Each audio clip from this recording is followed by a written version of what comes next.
This is a tutorial to use the TOPCAT software to fit a template to the lightcurve of Supernova 2014J. First, we're going to start with actual photometry data, lightcurve that's been built up by amateurs at the American Association of Variable Star Observers, AAVSO. So first, take a web browser, go to aavso.org. Going to go to Data. You can click on it, but if you just mouse over, you get there faster. Data Access, and download data in ASCII form. ASCII just means text, a text file. All right, download data. You want to put in an identification for what star's data you're looking for. There are different identifiers that can be used for this, but the easiest is just to write in the supernova name. SN for supernova. 2014J was found in 2014, and it was the letter at the end tells you the order these were discovered in, starting with A. Date range, you want to get all the dates available, so use all and all. Put in your name and contact information there. They're not going to be sending you magazine subscriptions or anything, so that's okay. And you'll put student here.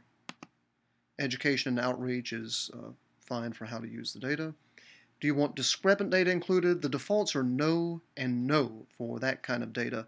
I don't know what those mean, honestly, in this case, but we don't need them.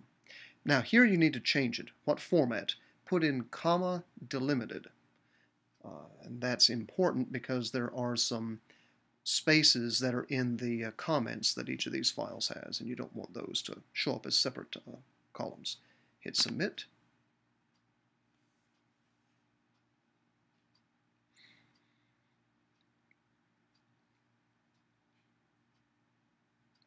All right, click here to access your data file. All right, and this is what it looks like. This is a comma-separated value file. First line, which is wrapped around, gives you the column headings. JD is Julian date. That's that number there. It's the number of days since a reference point, and it's a way of just having a single number that gives you the date.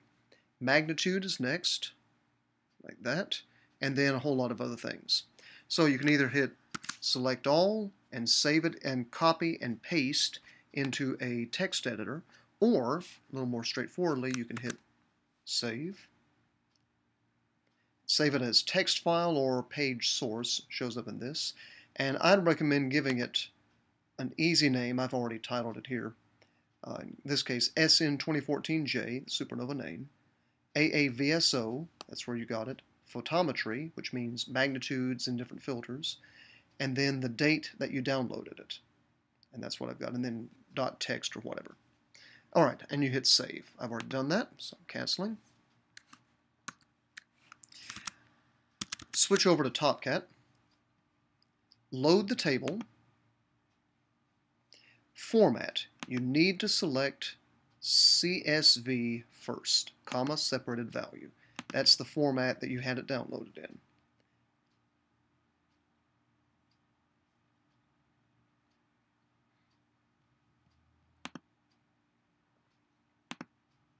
Okay, and here I've got today's data. Open. 8,000, almost 8,400 observations have been sent in. Quite a lot. Now, we've got to do something first here. If we try to plot this, there's the scatter plot figure, which is what we want. We put magnitude versus date. Julian date, JD, is on the X. For the y-axis, look here, we don't have the word magnitude show up, which should be there. So what's the problem? If you take a look at your table, the table browser, Julian date magnitude shows up. But take a look, see the less than sign on that magnitude? TOPCAT doesn't interpret that as a number. It doesn't know how to handle it. And so, if you go up here, select with the three colored ones, that's your table column browser. Look how it lists magnitude as a string, class of data, string.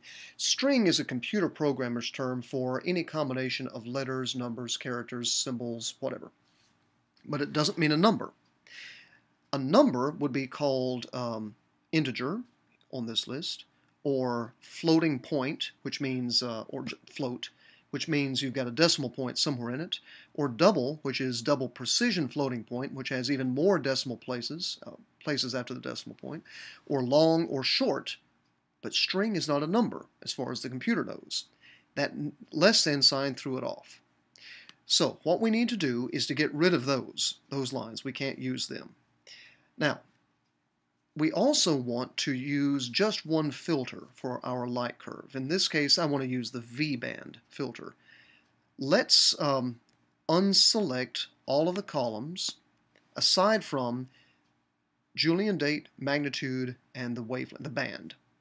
So we could go through and unselect, unselect, unselect, unselect. Notice how it's removing the columns here. Or we could just take a shortcut.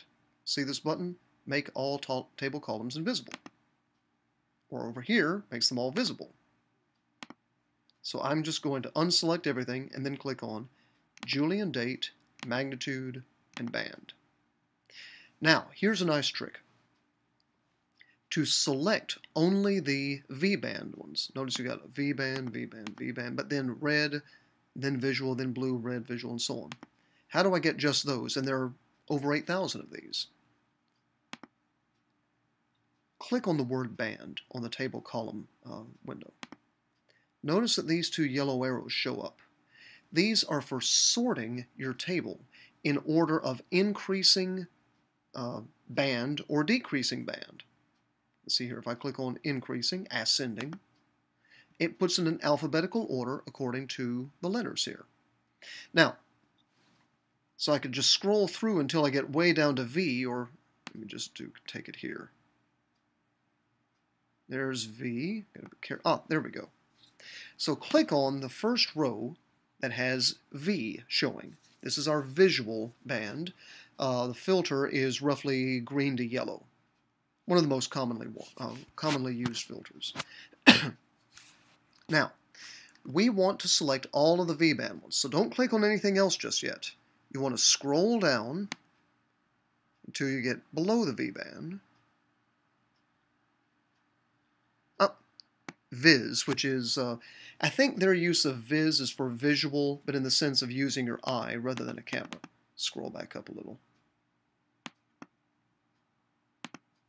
There we go. Don't click yet. You've already got one row selected. Hold down the Shift key, and now click on the last V.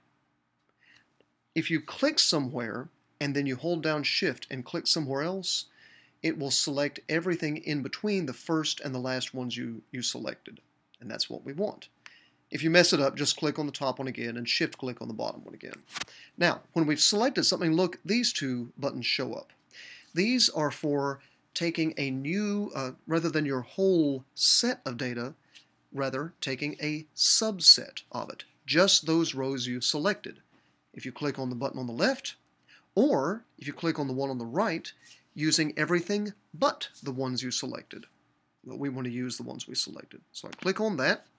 New subset name. Well, how about V-band? That's good.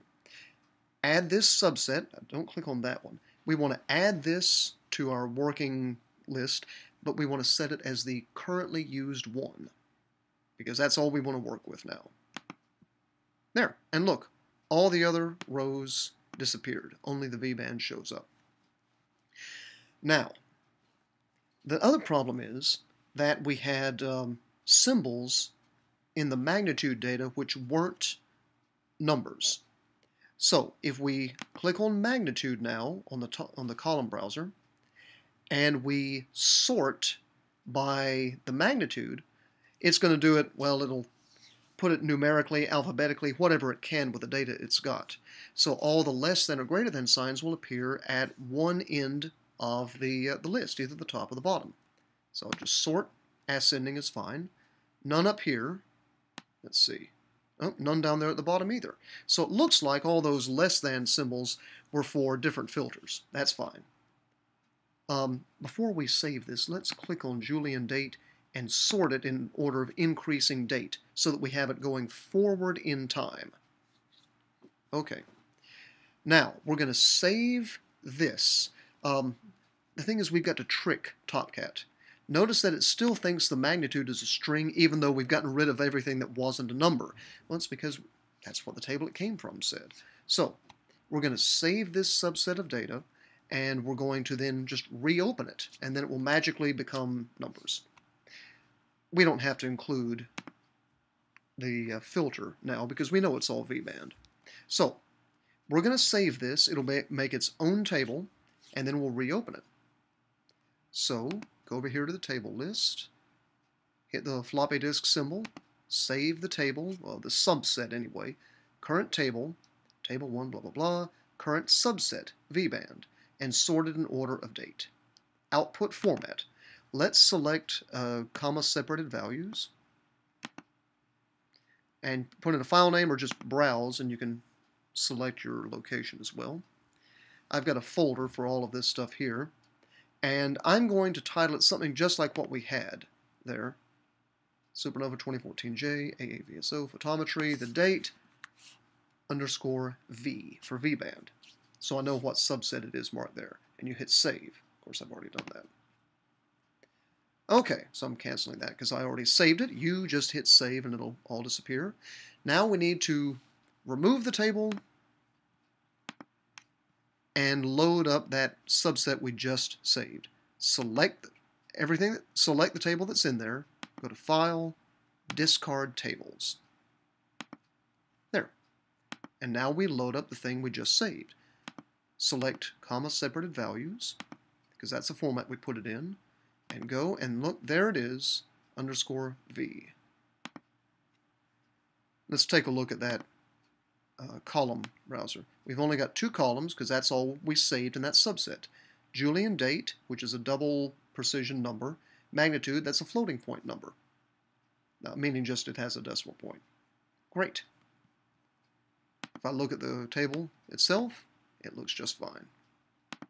So, what I can do now is I can plot it. Scatter plot. And I want to plot magnitude versus date.